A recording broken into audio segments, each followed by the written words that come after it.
Shell Point, my name is Christy Skinner. I'm your Senior Director of Healthcare Services. Thank you for joining me for this edition of the Medical Minute.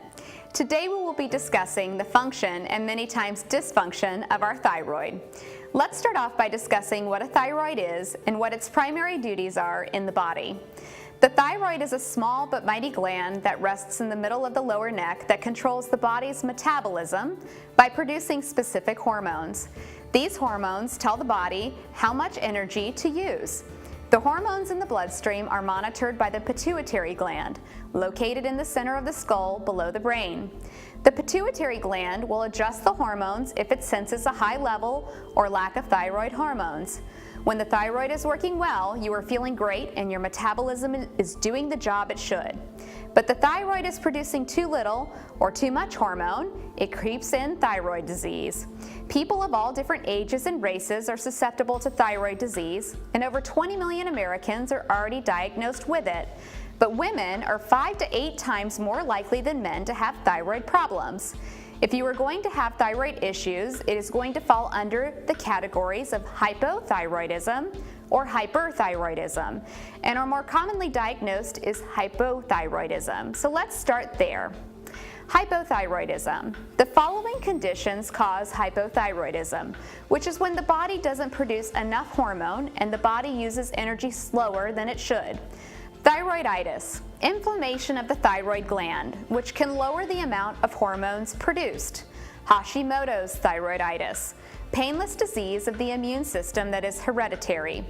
Postpartum thyroiditis, happens after birth and is typically temporary. Iodine deficiency, it affected over 100 million people around the world, but this has virtually been wiped out with the use of iodized salt, as it was largely prevalent before the 1950s. A non-functioning thyroid gland affects 1 in 4,000 babies. Symptoms of hypothyroid: fatigue, weight gain, constipation, hair loss, forgetfulness, dry, coarse skin and hair, depression, brain fog or difficulty concentrating, joint pain, hoarse voice, intolerance to cold. Treatment of hypothyroid. There's a medication called levothyroxine. This is a synthetic hormone tablet that replaces the thyroid hormone in the body. This needs to be carefully monitored by a doctor and they will adjust the dosage. Additionally, I will always like to offer you a lifestyle opportunity that allows you the ability to manage symptoms, as a thyroid disease is a lifelong condition.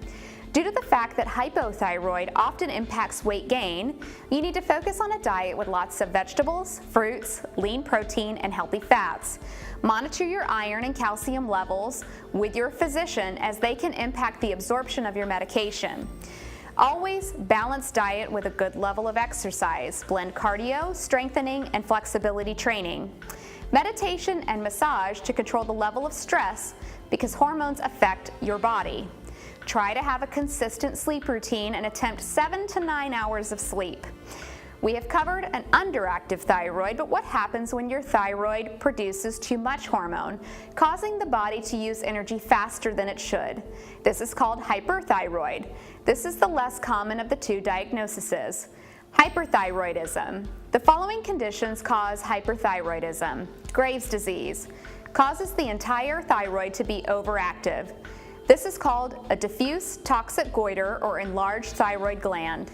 Thyroiditis, a disorder that can be painless or painful. This can last a few weeks or months. Nodules that might be overactive within the thyroid. A single nodule is called toxic autonomously functioning thyroid nodule, while several nodules are called a toxic multinodular goiter. What are symptoms of hyperthyroidism? Irritability and nervousness, muscle weakness and tremors, weight loss, sleep disturbances, enlarged thyroid glands, vision problem or eye irritations. Treatment for hyperthyroid. This is generally more difficult to treat, and there is no natural cure for hyperthyroid. However, there are lifestyle accommodations that can support thyroid treatments and make you feel better in the process. As I advise in every edition of the Medical Minute, consult with your physician prior to trying anything different with your diet and lifestyle. The medical treatment of hyperthyroid can involve a radioactive iodine drug therapy to disable the thyroid gland, or even thyroid surgery to remove part or the entire thyroid. Some lifestyle accommodations suggested are a well-balanced diet of vegetables, fruits, legumes, lean proteins, and whole grains. Additionally, it is suggested to look at adding the following to your diet with hyperthyroidism to help maintain a healthy weight. Freshwater salmon. It has healthy fats, which is important for those who struggle to maintain keeping weight on. Steer clear of saltwater fish due to excessive iodine. Lentils. It's a good source of protein without the saturated fat found in meats. Calcium-rich foods are important if a hyperthyroid is left untreated because it can weaken bones. Review suggested additional supplements with your physician. Cut back on foods high in iodine. Don't fear exercise because you're afraid to lose weight. Remember, exercise builds muscle and is good for your overall health long term.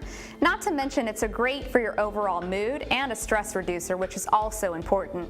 Stress levels, prayer, meditation, yoga, it's all important to reduce stress, particularly with Graves' disease, which is an autoimmune hyperthyroid disease, and it's exacerbated by high levels of stress.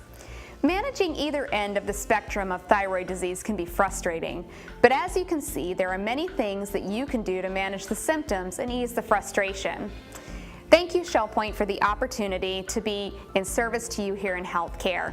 Please feel free to reach out to me at christyskinner@shellpoint.org. Until next time, stay healthy.